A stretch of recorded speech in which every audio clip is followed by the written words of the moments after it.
Portanto, nós, pois, que estamos rodeados de uma tão grande nuvem de testemunhas, deixemos todo o embaraço e o pecado que tão de perto nos rodeia e corramos com paciência a carreira que nos está proposta, olhando para Jesus, autor e consumador da fé, o qual, pelo gozo que estava proposto, suportou a cruz, desprezando a afronta, e assentou-se à destra do trono de Deus. Esse texto, amados, ele começa a falar do que temos que deixar, e começa a dar Cristo por exemplo, porque esse texto exatamente, ele vai falar das nossas provações.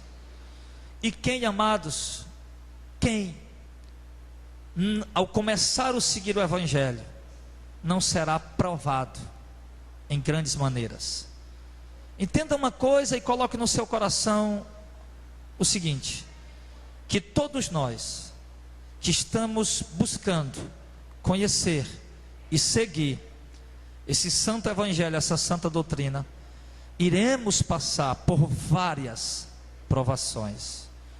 Todas as pessoas que têm chegado aqui para congregar, todas as pessoas que virão para congregar aqui, não por causa do nome Missão de Fé, mas por causa do Evangelho que é pregado aqui na Missão de Fé.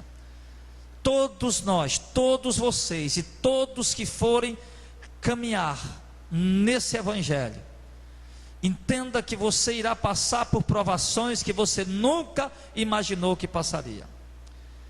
Entenda que você vai passar por situações que você jamais imaginou que ia passar, por problemas, por lutas, por situações angustiantes, aflitivas. Muitas delas, algumas talvez chegarem ao ponto a serem situações de quase desespero, de muita angústia, de muita tristeza profunda. Isso é uma proposta que está dada para todos nós que queremos seguir o Evangelho.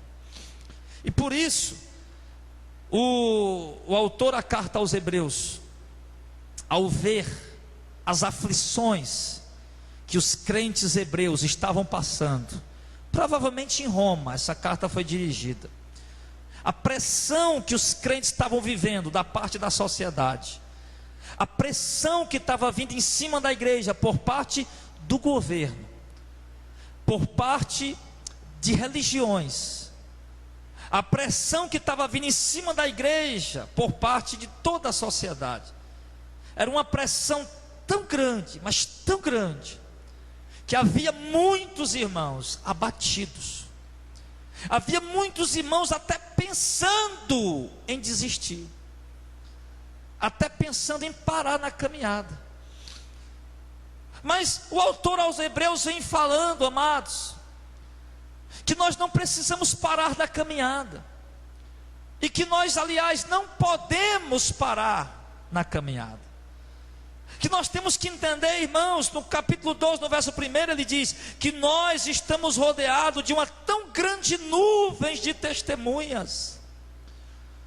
Nós temos testemunhas, irmãos, nos observando dioturnamente, testemunhas humanas, pessoas que olham para a nossa conduta, para a nossa fé, para a nossa vida, para o nosso comportamento, testemunhas humanas que estão dispostas a julgar você, até por uma brincadeira que você venha falar. Nós estamos rodeados de uma nuvem de testemunhas, tanto de pessoas no nosso trabalho, nosso dia a dia. Quando você pega o ônibus, tem uma nuvem de testemunha ali. Quando você senta numa cadeira esperando para ser atendido numa clínica, no hospital, tem uma nuvem de testemunha ali olhando para você. Quando você anda na rua, sai na sua vizinhança, tem outra nuvem de testemunha olhando para você que você não faz nem ideia. Dentro da sua própria casa, tem uma nuvem de testemunhas ali pastorando você. Quem? Seus filhos, o seu marido que não é crente, a sua esposa que não é convertida, Há uma nuvem onde nós vamos, irmãos, há uma nuvem de testemunha que nos rodeia a observar, a olhar para nós.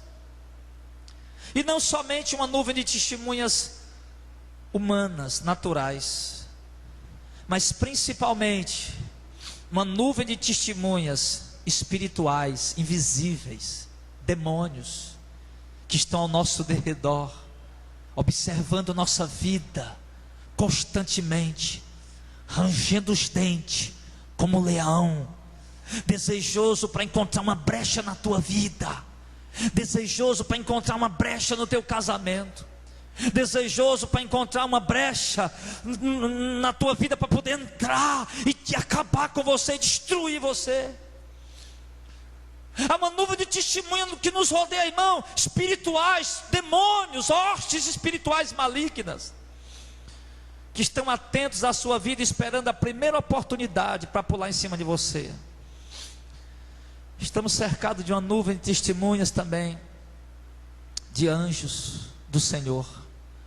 A Bíblia diz em Hebreus capítulo 1, que os anjos são ministros de Deus, enviados em servir, para servir em favor dos que hão de herdar a vida eterna. Então, aonde tiver um homem, uma mulher, uma criança, um adolescente, um jovem, que vai herdar a vida eterna, lá tem um anjo ao lado dele, com ele, para servir em favor dele, para proteger, para guardar, para dar livramento, para servir da parte de Deus, para servir em favor da sua vida. Então nós temos testemunhas de todos os lados, e sem falar da principal, que é o nosso Deus, que além de contemplar a nossa aparência externa, contempla também o nosso interior. Os demônios até podem perder um momento. Os demônios, aliás, eles são testemunhas do que fazemos com o nosso corpo. As pessoas são testemunhas com o que fazemos com o nosso corpo. Os anjos são testemunhas com as obras que realizamos por meio do corpo. Mas Deus é testemunha dos pensamentos que passam em nossa mente. Deus é testemunha dos desejos que rondam os nossos corações. Deus é testemunha de coisas mais profundas, de coisas mais íntimas. Deus é testemunha do mais profundo, do mais íntimo do nosso coração. Então o texto diz que nós estamos rodeados de uma tão grande nuvem de testemunhas. E por conta de estarmos rodeados dessa tão grande nuvem de testemunhas, o santo homem de Deus, o Espírito Santo aqui, na sua santa palavra, ele ensina que devemos deixar, ele vai dizendo, continua dizendo aqui no verso 12, deixemos todo embaraço, que nós devemos deixar tudo o que nos embaraça, e o pecado, que tão de perto nos rodeia, e que devemos correr com paciência, a carreira que nos está proposta. Então, amados, ele nos adverte primeiro sobre a nossa caminhada com Deus. Ele nos adverte primeiro que não devemos parar, que não podemos parar em momento algum, que não podemos apostatar, que não podemos voltar para o mundo, porque temos testemunhas que nos observam e vão testemunhar no dia do Senhor. E também ele nos orienta que ao invés de nós apostatarmos, ao invés de nós nos entregarmos ao pecado, ao mundo, nós temos que fazer o contrário. Quando ele diz que nós temos que deixar todo embaraço e o pecado que nos rodeia de tão perto, e correr com paciência a proposta, a carreira que nos está proposta. Então, querido, nós temos que abandonar o que nos embaraça. O que te embaraça na sua vida? Qual é o embaraço do seu dia a dia? Para algumas pessoas, o embaraço é o Facebook. Eu já falei para vários casais que o Facebook tem sido o principal destruidor de casamento, um dos principais destruidores de casamento do século 21. Qual é o teu embaraço? Para alguns o embaraço talvez seja o WhatsApp. Para outros, o embaraço talvez seja a televisão. Para outros, algum embaraço na sua vida, alguma coisa que lhe embaraça, e ele nos aconselha o quê? Tirar, remover, arrancar, deletar, excluir da nossa vida, deixar, abandonar, desprezar tudo aquilo que embaraça a nossa caminhada com Deus. O que está tomando o lugar da oração na sua vida? O que está consumindo o seu tempo de ler Bíblia? Que foi que tomou o lugar do tempo que você dedicava a ler Bíblia? Que foi que tomou o lugar do tempo que você dedicava a orar? Tire, deixe, abandone. O que foi que tomou o lugar da sua, o que foi que tomou o lugar da sua frequência nos cultos? O que tem embaraçado você para lhe impedir de vir para os cultos, cultuar, adorar, ouvir a palavra, ser exortado, aprender, se fortalecer? O texto diz que há algo embaraçando, que tudo que estiver nos embaraçando precisa ser tirado. Amém, igreja? E isso é algo particular, com cada um é diferente.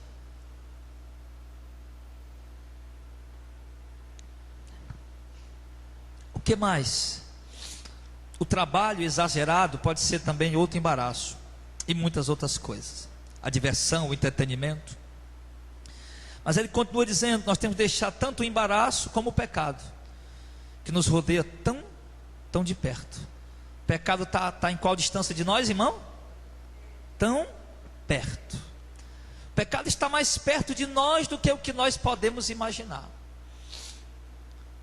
Alguma coisa que pode parecer corriqueira, cotidiana, comum, normal, de repente pode se transformar num pecado. De repente pode se transformar, aquilo pode de repente se tornar um pecado. Então ele diz, irmãos, que nós temos que deixar o pecado, que nos rodeia tão de perto, e temos que fazer o quê? Correr com paciência a carreira que nos está proposta. Qual é a carreira que nos está proposta? O Evangelho, o caminho da salvação, a obediência à palavra de Deus. Foi isso que Deus nos propôs: obedeçam o Evangelho e vocês serão salvos. Obedeçam a doutrina, obedeçam a palavra, obedeçam à vontade de Deus e vocês serão salvos. Foi isso que Deus nos propôs. Então ele diz: nós temos que tirar o que está nos embaraçando de correr essa carreira. Diz que nós temos que tirar o pecado que nos rodeia de tão perto. E ele diz que nós temos que correr essa carreira, ou seja, permanecer no Evangelho com diligência, continuar obedecendo o Evangelho, não perder, correr. Ele diz: corra com paciência a carreira que está proposta, ou seja, continue a obedecer o Evangelho diligentemente, continue a obedecer a vontade de Deus diligentemente, continue a fazer a vontade do Senhor sem perca de tempo. Ele está dizendo aqui para nós, igreja, para você, igreja, essa noite: não perca tempo, faça a vontade de Deus. Não perca tempo, obedeça a palavra do Senhor. E corra essa carreira, mas corra ela com paciência, porque você vai precisar, porque há muitas tribulações, adversidades nesse caminho.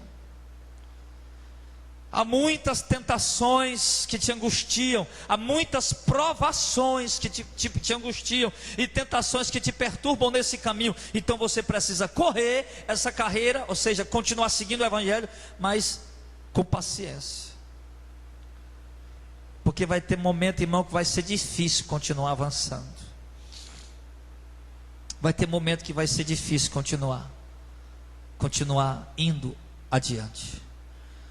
E alguns de fato não têm conseguido e têm parado. Alguns de fato não têm conseguido e têm regressado, retrocedido, apostatado. Então, mas o Senhor diz para nós que nós devemos correr com paciência essa carreira. Vai chegar momentos na sua vida, irmão, que você vai se sentir incapaz de continuar. Pregadores, escutem bem, jovens pregadores.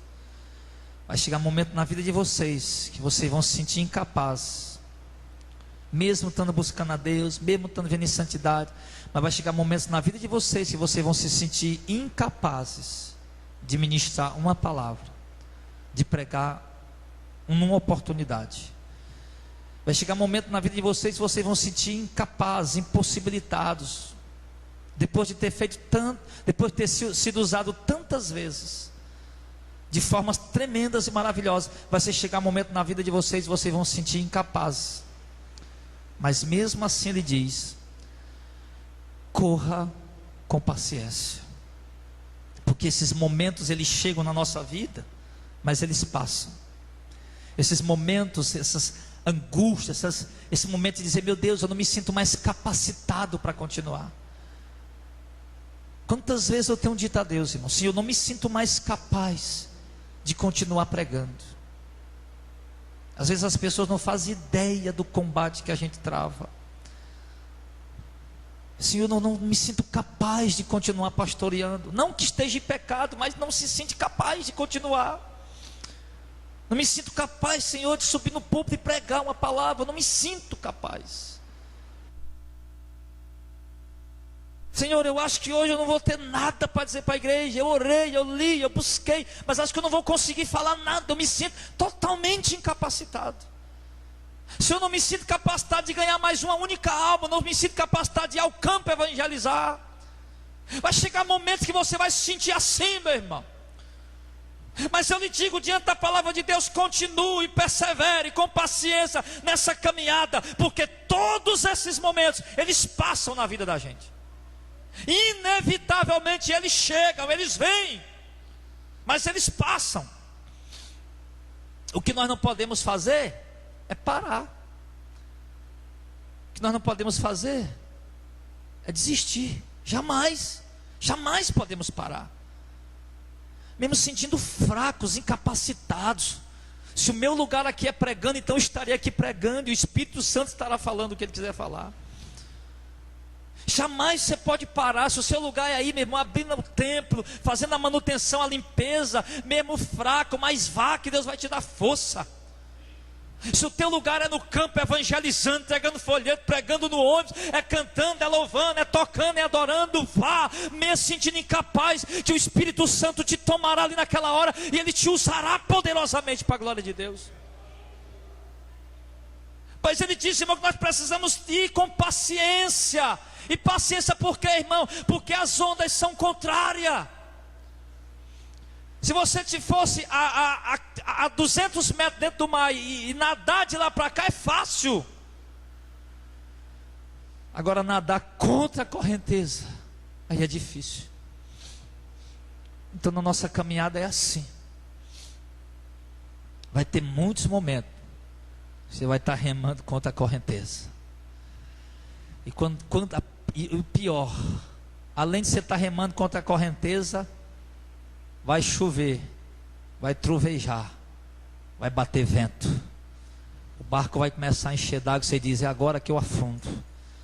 Mas aí você lembra que pode clamar por Jesus, aí ele chega e a tempestade se acalma. Mas nós temos que ter paciência nessa caminhada, meus irmãos. Nós não podemos retroceder, não podemos desistir, não podemos voltar atrás. Mas chegamos até aqui tão perto, tão perto. Quantas pessoas, irmão, trabalharam tanto na obra incansavelmente e hoje estão no mundo? Quantas pessoas trabalharam na obra incansavelmente e hoje retrocederam, apostataram, desviaram? E quantos ainda vão desviar? Quantos ainda? Muitos vão desviar. E quantos ainda, meu irmão, vão passar por momentos terríveis, mas vão continuar ali na paciência. Aí de repente a tempestade toda vai passar, as nuvens vão abrir, o sol vai brilhar de novo, o sol da justiça vai brilhar de novo na sua vida. Então, nós temos que correr com paciência, carreira que nos está proposta. Porque às vezes nos sentimos cansados de ser pastor, Nos sentimos cansados de quebrar cabeça com crente desobediente. Nos sentimos cansados de ser obreiro. Nos sentimos cansados de abrir a igreja, limpar a igreja. Nos sentimos cansados de ir ao campo evangelizar. Nos sentimos cansados de ir fazer alguma coisa. Às vezes o diabo sugere até na mente da gente que está sendo tudo em vão. Mas em nome de Jesus, irmão, em nome de Jesus, o texto diz: continue perseverando com paciência, não pare. Não pare. Nós temos que continuar. Verso 2: continuar olhando para Jesus, autor e consumador da fé, o qual pelo gozo que lhe estava proposto, suportou a cruz, desprezando a afronta, e assentou-se à direita do trono de Deus. O que ele está dizendo? Da coisa ficar difícil, você continua. Aí você vai e olha para Jesus, pendurado naquela cruz, sofrendo por ti e por mim, agonizando, naquele jardim, gemendo de dor, de angústia, de aflição. Você vai e olha para Jesus pendurado naquela cruz, os inimigos dizendo: desce daí, tu é o Filho de Deus. Você vai olhar para Jesus, aqueles cravos entrando nas mãos do Senhor, Jesus levando aquela cruz, apanhando a madrugada inteira de chicote. Você olha para Jesus, aí você consegue continuar a caminhada. Sabe, irmão, o que vai nos dar força nos momentos difíceis da caminhada, não é aquele tipo de pregação: Deus vai te dar a tua vitória. Não. O que vai nos dar força quando o momento difícil chegar, é lembrar de Elias, que tão angustiado estava, que foi para o deserto sozinho pedir a Deus: Senhor, eu quero morrer, já chega, esse ministério é pesado demais, eu não sou melhor do que meus pais, eu quero morrer agora. O que vai dar força para você quando passar por esse momento é ver Jeremias sendo jogado dentro daquela cisterna com lama, e tendo que fazer suas necessidades ali, comendo o pão que ele jogava lá de cima sujo. Que vai fazer você ter força para continuar a caminhada é ver Jesus pirado naquela cruz dizendo: Eli, Eli, lama sabachthani, meu Deus, por que me abandonaste? O que vai lhe dar força para continuar quando o momento difícil chegar é o exemplo dos profetas, dos homens de Deus, que deram a vida, que sofreram, mas que não desistiram, que foram fiéis até o fim. E o maior exemplo que ele dá aqui para nós é o exemplo de Jesus. Se a caminhada está difícil aí onde você chegou, meu irmão, se a caminhada está difícil agora, olha para Jesus. E ele diz: temos que olhar para Jesus e considerar o quê? Que ele é o autor e consumador da fé. Ele é o autor, ele é o criador da fé. E ele também, além de criar, ele consumou. Quando, pastor? Porque a Bíblia diz que pelo gozo que lhe estava proposto. Qual era o gozo que estava proposto para Jesus? Ele voltar e ter a mesma glória com Deus como ele tinha antigamente. O gozo que estava proposto para Jesus, qual era? Você morre na cruz, você volta para o céu e assenta à minha direita. Você morre na cruz, você volta para o céu, coloca os teus inimigos debaixo dos teus pés, e tu vou te dar todo o poder no céu e da terra. Qual era o gozo que estava proposto para Jesus? Tu morre na cruz, ao terceiro dia tu ressuscita com o corpo glorificado, e nunca mais a morte vai poder vir sobre ti, e tu vai assentar num trono de glória e reinar e dominar sobre tudo. Tu morre na cruz e eu vou te dar o reino, o domínio para todo sempre, debaixo de todo o céu. Essa era a proposta que Deus tinha para Jesus. Então, por essa proposta, ele suportou a cruz e desprezou toda a humilhação que ele sofreu e se assentou à direita de Deus.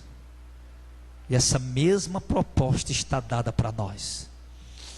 Pelo gozo que te está proposto, meu irmão, continue, suporte a cruz, ignore as afrontas, as humilhações, Pelo gozo que lá, pastor, que gozo que me está proposto. Jesus disse: aquele que vencer se assentará comigo no meu trono, assim como eu venci, me assentei com meu Pai no seu trono.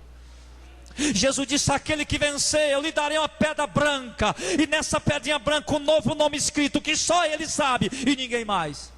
Pastor, mas que pedrinha branca é essa? Jesus estava fazendo uma alusão, meu irmão. Naquela época, quando tinha algum evento, alguma coisa, o bilhete para entrar, o ingresso de entrada era uma pedrinha branca. Só entrava quem tivesse uma pedrinha branca. Isso era usado lá naquela época. Então Jesus estava dizendo o que? Eu vou dar uma pedrinha branca que tem o teu novo nome. Ou seja, eu vou te dar essa pedrinha branca e tu vai ter acesso a entrar no reino do meu Pai. Quem vencer, Jesus disse, será vestido de branco e terá uma coroa na cabeça, e o seu nome jamais será apagado do livro da vida. Quem vencer, Apocalipse 22 verso 4 diz: verá o rosto de Deus e o rosto de Jesus Cristo, e reinará com o Senhor por toda a eternidade. Esse é o gozo que nos está proposto, amém? O gozo que nos está proposto, andar em ruas de ouro, viver a eternidade reinando, sem opressão, sem tristeza, sem angústia, com um vigor que você não faz ideia, a glória desse vigor que Deus vai lhe dar, com uma força que você não faz ideia, a força que Deus vai te dar, uma beleza que você não faz ideia, a beleza que Deus vai te dar, vivendo com o Senhor para todo sempre. Esse é o gozo que está proposto para nós. Então, pelo gozo que está proposto, meu irmão, suporte a sua cruz. Pelo gozo que lhe está proposto, despreze, ignore toda afronta que tem sido lançada contra você, toda afronta, toda humilhação que tem sido lançada em cima de você. Despreze tudo e continue sendo fiel a Deus, porque Ele está vendo a tua fidelidade, Ele está vendo a tua obra, teu trabalho, teu compromisso, e Ele te dará recompensa por isso. Não há nada que façamos na obra do Senhor que Deus não nos dê recompensa. O apóstolo Paulo diz: Senhor, não é ingrato para esquecer do trabalho que vocês fizeram para Ele. Agora, é preciso suportar a cruz. Eu vi uma ilustraçãozinha, colocaram aí um videozinho, 3 camaradas levando uma cruz, uns bonequinhos. Aí tinha um do meio que era mais sabido. De vez em quando ele serrava um pedaço. Vocês viram isso aí? Ele parava e serrava um pedacinho. Aí até que ele parava e disse: Senhor, eu estou cansado de serrar um pedaço. Até que a cruz ficou meio pequenininha. E ele ia andando: obrigado, Senhor, obrigado. Não é assim os crentes hipócritas, né? Vai cortando o pedaço da cruz e ainda vai dizendo assim: obrigado, Senhor, obrigado. E Deus está vendo. Ó, os outros tudo levando a cruz e tu cortando a cruz e ainda dizendo obrigado.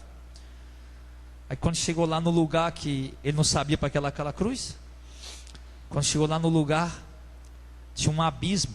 Provavelmente aquele abismo era o inferno, e o outro lado era o paraíso. Ele tinha que pegar aquela cruz e colocar ela ali para poder passar por cima, para atravessar para o outro lado. Os outros tudo passaram, e ele ficou lá parado. Então, meu irmão, não abandona a tua cruz, não abandona a tua confiança, porque ela te dará um grande e avultado galardão. Não abandone a sua esperança, não abandone a sua fé, não abandone a confiança que você teve no princípio, quando Jesus Cristo te chamou. Não deixe o fogo do primeiro amor se apagar na sua vida. Se ele tivesse apagado, sopre, sopre, sopre em oração, buscando a Deus até que ele se acenda novamente e você se torne uma brasa viva nas mãos do Senhor. Busque a Deus ao ponto de vir para o culto se tornar novamente alegria, se tornar novamente prazeroso. Busca ao Deus ao ponto, meu irmão, de chegar o momento de oração se tornar novamente prazeroso. Busca a Deus ao ponto que a leitura bíblica diária se torne novamente prazeroso. Mas ele diz que o exemplo que nós temos é Jesus, que após Jesus levou em conta o seguinte: Jesus estava no Getsemane orando, angustiado, sabia que ia apanhar, sabia que ia ser humilhado, sabia que ia ser crucificado, sabia que seus amigos iam abandonar ele. Jesus sabia que aquelas chicotadas iam doer muito, queria ser julgado injustamente, com mentiras. Jesus sabia de tudo. E naquela hora no Getsemane ele era tentado a pedir ao Pai que passasse dele aquele cálice. Mas quando Jesus considerou, a cruz vai ser difícil, a noite vai ser difícil, vai doer muito, mas amanhã por uma hora dessa eu vou estar no paraíso, ao lado do Pai. Então, considerando tudo, Jesus colocou na balança, e o sofrimento se tornou maneiro, pela glória que aquela cruz ia trazer para ele. E ele diz, no verso 3: considerai, pois, aquele, Jesus, que suportou tais contradições dos pecadores contra si mesmo, para que vocês não enfraqueçam, desfalecendo em vosso ânimo. O que ele está dizendo? Considere o sofrimento de Jesus, que suportou as contradições, a afronta, a humilhação dos pecadores. Considere isso, que ele suportou tudo isso contra ele mesmo. E quando você considerar isso, ele está dizendo o quê? Nós não vamos enfraquecer, nem desfalecer no nosso ânimo. Ou seja, se eu considerar o sofrimento de Cristo e a glória que ele recebeu por esse sofrimento, então eu jamais vou enfraquecer e nem desfalecer. E isso me leva a lembrar o que está em Romanos 8, 17 e 18, quando o texto diz: se nós somos filhos, somos logo herdeiros também, herdeiros de Deus e co-herdeiros com Cristo. Se com ele sofremos, também com ele seremos glorificados. Ele diz que para que nós sejamos glorificados com Cristo, primeiro nós precisamos sofrer com ele. Todos querem ser glorificados com Cristo na sua vinda, mas nem todos estão querendo sofrer com ele. Sofrer com ele, meu irmão, é sofrer alguma coisa, ou ser perseguido, ou sofrer alguma coisa por ser fiel a ele. Se o sofrimento que você está passando é um revés da sua fidelidade a Cristo, então você terá glória com ele. Se as calúnias que estão lançando contra você, se as críticas que estão lhe fazendo são reveses da sua obediência a Deus, então você tem glória com Cristo. Mas sofrer, ser perseguido por coisas erradas que fazemos, isso não nos trará glória nenhuma, isso não nos trará glória alguma. Então ele diz no verso de número 14: ainda não resististes até o sangue combatendo contra o pecado. Ele diz que para a igreja dos judeus, vocês não combateram contra o pecado ainda até o sangue. O combate de algum de vocês já deu sangue, irmão? Não deu ainda? Então ainda está fraco ainda, é isso que ele está falando. Ainda está moleza ainda. Não precisou você derramar sangue ainda não para ser fiel a Cristo? Então, meu irmão, então está maneiro ainda o teu fardo. Aí ele diz, no verso 5: já vos esquecestes da exortação que argumenta convosco como filhos? O que Deus argumenta conosco como filhos? Deus diz assim: filho meu, não despreze a correção do Senhor, e não desmaie quando por ele for repreendido, porque o Senhor corrige a quem ama e açoita a qualquer um que recebe por filho. Está vendo? O que é que o texto diz que Deus faz com quem ele ama? Ele corrige e ele açoita. Corrigir, o que é corrigir? É fazer mudar algo que está errado. Alguma coisa que está errada na nossa vida, Deus quer tirar, e é bom tirar, amém? E como é que Deus tira, que ele diz? Com açoites. Aí, açoites, meu irmão, quando o autor usou açoites, Ele quis dizer que Deus trabalha através do sofrimento, através da dor. E ele está dizendo para os hebreus: o sofrimento que vocês estão passando, as dores que vocês estão passando, seja agressões físicas, sejam verbais, sejam percas que vocês estão tendo, renúncias que vocês, percas que vocês estão tendo, tudo isso são açoites de Deus para corrigir o que precisa ser tirado na vida de vocês. Às vezes, amados, nosso desejo de ser salvo é tão grande que a gente chega a dizer para Deus o seguinte: Senhor, me faz um homem santo, me faz viver uma vida que te agrada, nem que para isso o Senhor precise me quebrar. E aí quando eu me lembro, eu digo: Senhor, eu sei que vai doer, mas eu preciso, eu necessito. Aí quando Deus começa, aí lá vem os açoites, lá vem as dores. Aí eu chego para Deus: Senhor, eu não sou digno de estar sendo açoitado por Ti, porque o Teu açoite, o Senhor está mostrando aqui que me ama. Com essas dores que eu estou passando, com essas angústias que eu estou enfrentando, com essas aflições que eu estou vivendo, esses açoites estão doendo, mas o Senhor está mostrando quanto o Senhor me ama com eles, para corrigir a minha vida. Então, amados, agora para entender isso, nós precisamos ter o quê? Um olhar espiritual. Para entender isso, nós precisamos ter sensibilidade à obra de Deus. Para entender isso, nós precisamos ter discernimento do que está acontecendo. Não é o diabo. Hoje eu dei um exemplo na rádio. Uma irmã, uma pessoa, uma ovelha, e a loja da pessoa abençoada, vendendo, e Deus falou para mim: olha, eu vou fechar a loja dela. O coração dela não está preparado. Aquela pessoa estava eufórica, feliz com aquele movimento financeiro.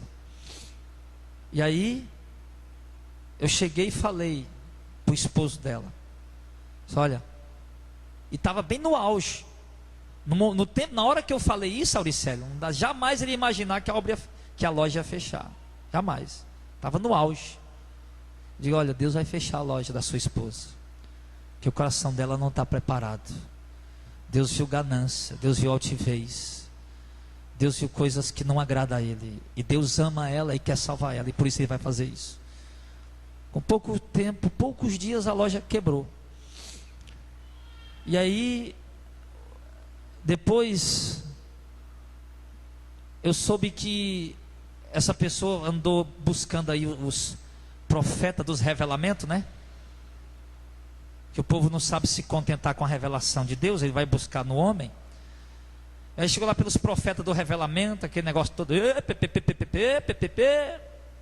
eis que eu te digo, meu irmão, que a tua loja fechou porque jogaram água amarela na calçada dela. Não jogaram água amarela, não jogaram macumba, porque primeiro água amarela e macumba não pega na fenda de crente que é fiel. Galinha preta, se você achar uma por aí, pode fazer uma cabidela e cozinhar que nós comemos junto.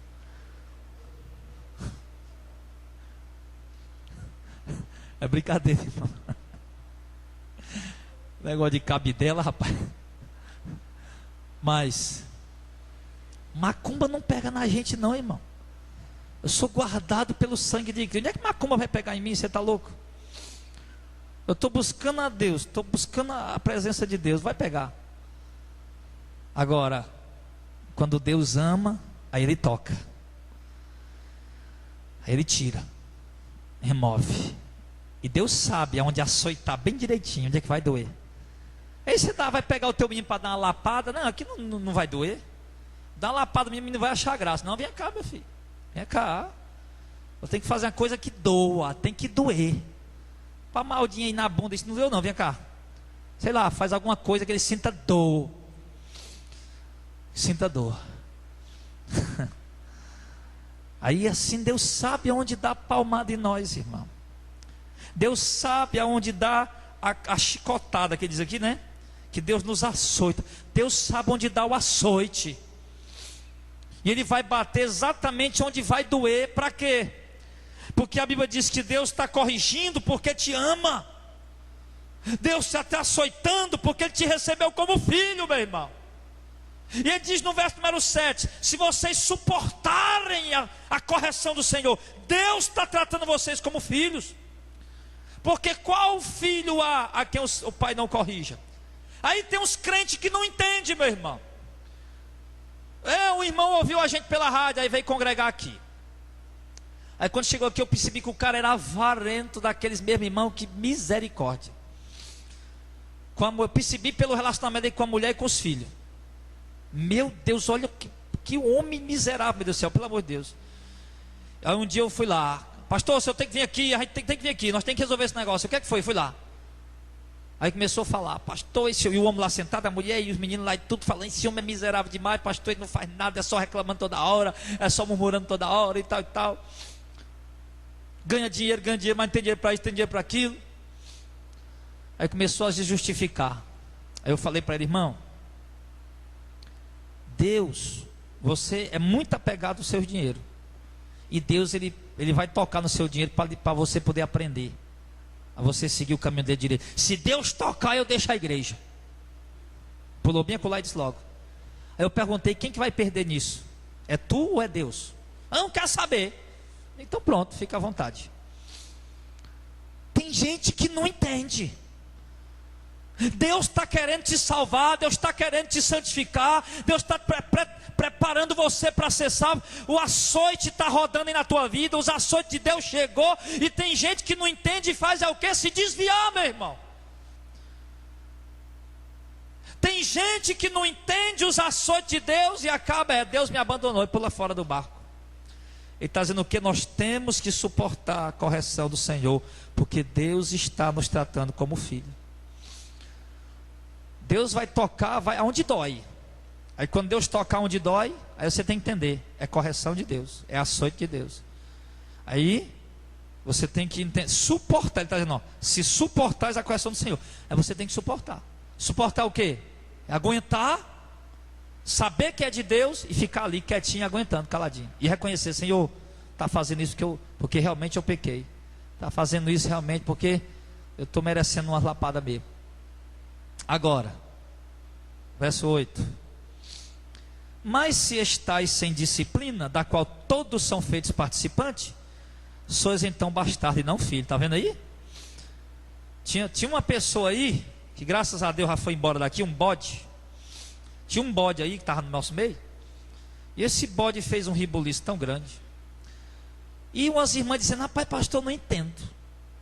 Essa irmã aí, pastor, pinta e borda, faz gato e sapato, briga com todo mundo, com a família inteira, briga com a família, com a rua inteira. Está aqui, todo mundo desligado dela aqui, ninguém gosta dela aqui, e não acontece nada com ela.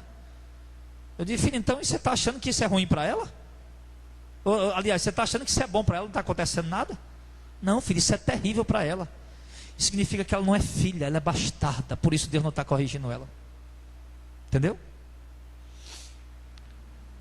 Irmão, quando você estiver vivendo em pecado, entregue o pecado, e os açoites de Deus vão chegar na sua vida, se preocupe. O que, pastor? Mas você está entendendo, amém? O que eu estou querendo dizer? Quando você estiver em pecado, fazendo coisa errada, e tiver tudo bem com você, não acontecer nada, fique preocupado. Fique preocupado. Porque isso é um sinal, é uma probabilidade de você ser um bastardo e não um filho. Porque todo filho de Deus que erra, que peca, que anda para cuidar, Deus desce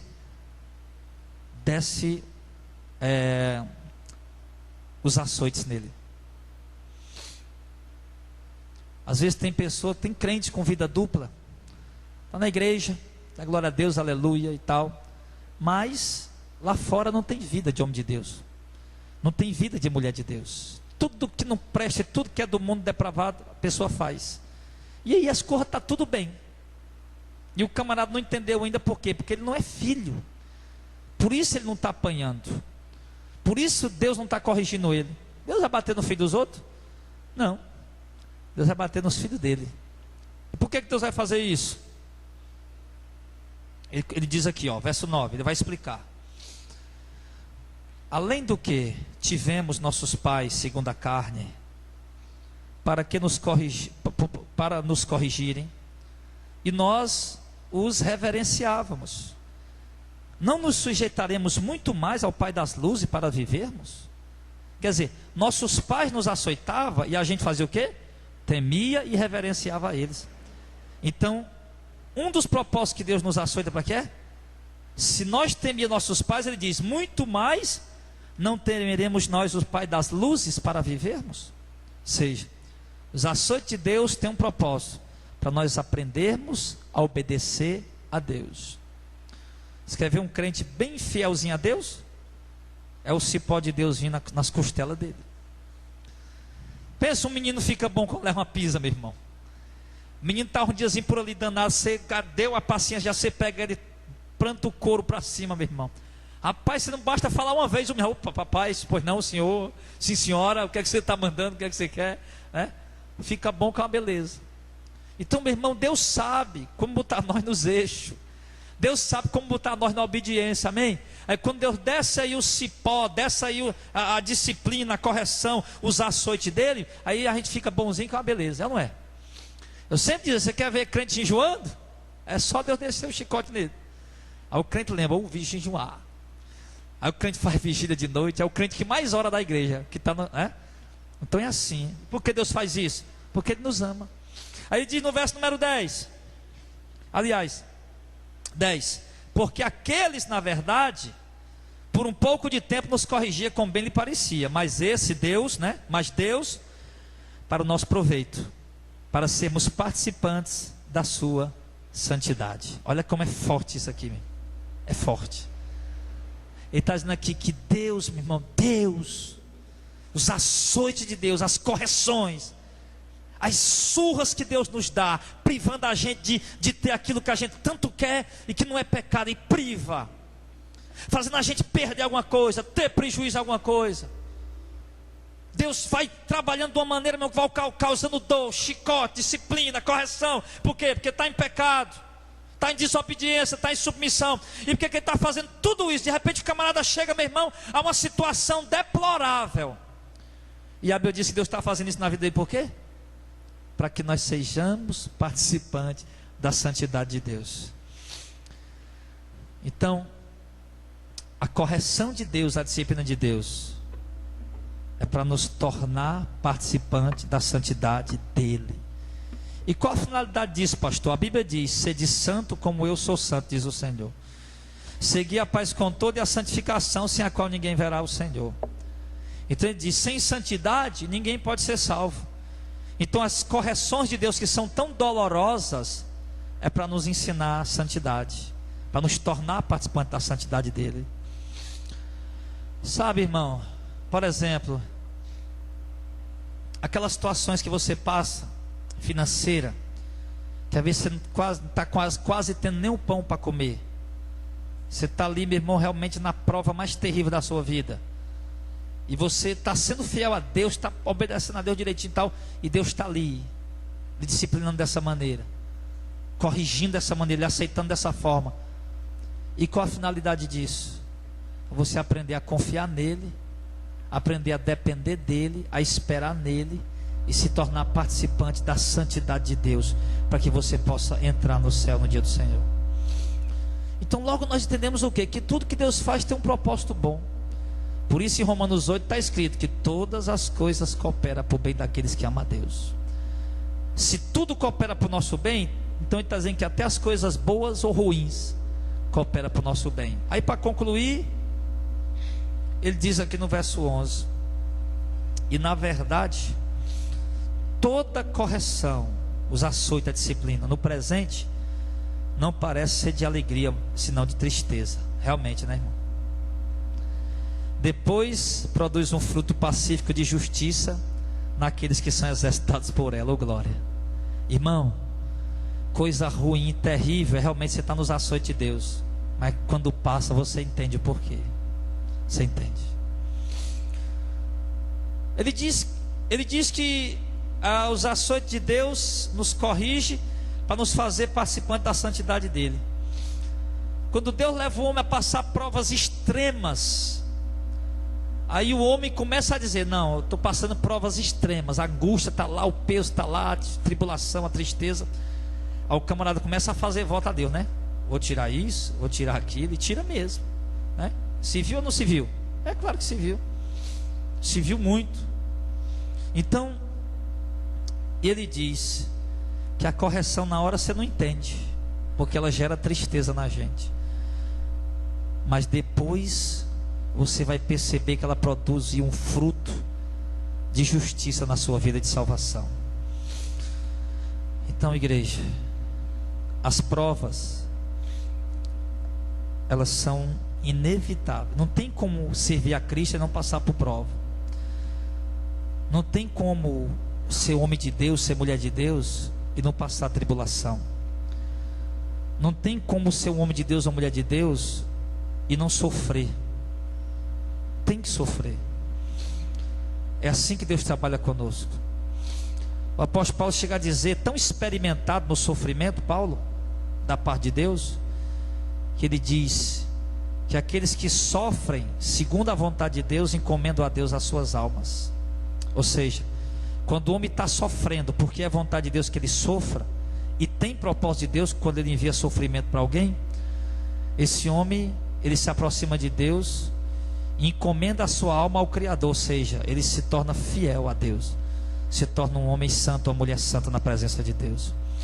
Então, querido, nunca deixe o diabo colocar na sua mente o que ele tentou colocar na mente de Jesus naquela tentação do deserto, quando Jesus estava ali com fome, e o diabo disse: se tu é o filho de Deus, transforma essas pedras em pão.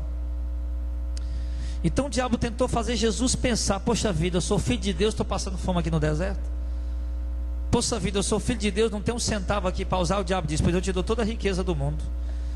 Poxa vida, eu sou filho de Deus, ninguém me conhece. O diabo diz: pula do pináculo do templo que eu vou te tornar famoso. Então o diabo quis colocar esse pensamento na mente de Jesus, mas Jesus disse: eu fico com fome, mas eu vou me alimentar da palavra de Deus. O diabo disse: eu não vou pular do pináculo do templo, porque eu não vim aqui para ficar famoso, vim aqui para fazer a vontade de Deus. E o diabo disse: eu não aceito suas riquezas, porque as minhas riquezas estão no céu e elas são eternas. Então, meus amados, suportar as aflições, nós temos que aprender isso, porque elas fazem parte da nossa vida. Se você não aprender isso, você será mais um crente desviado. Hoje eu gemi aos pés do Senhor pelos irmãos que se desviaram. Eu gemi aos pés do Senhor pelos irmãos que um dia tiveram tão fiéis na obra, mas que hoje estão afastados. Eu gemi aos pés do Senhor perguntando: Senhor, eles vão para o inferno, eles vão perecer. O Senhor não vai, não deixa, Senhor, resgata eles, faz algo por eles antes da vinda de Cristo.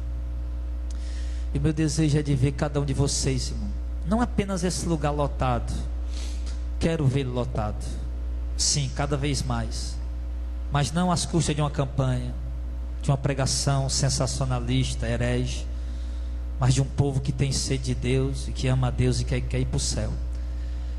Então que você possa guardar essa palavra, que você possa entender. Tire da sua vida tudo que embaraça a sua comunhão com Deus, a sua vida com Deus. Permaneça fiel a Deus, irmão, tudo, mesmo nas horas mais difíceis. Uma vez uma senhora ligou para mim e ela disse: pastor, não aguento mais, estou desesperada, meu marido me deixou, minha filha briga comigo todo dia, eu não sei mais o que fazer. Pastor, estou pensando loucura. Eu digo: irmã, desliga o telefone, dobre o joelho e diga para Deus e para o inferno ouvir: Senhor, eu te amo, e mesmo que a situação piore, eu continuarei te amando e não sairei da tua presença. Que assim seja conosco em nome de Jesus. Amém, igreja?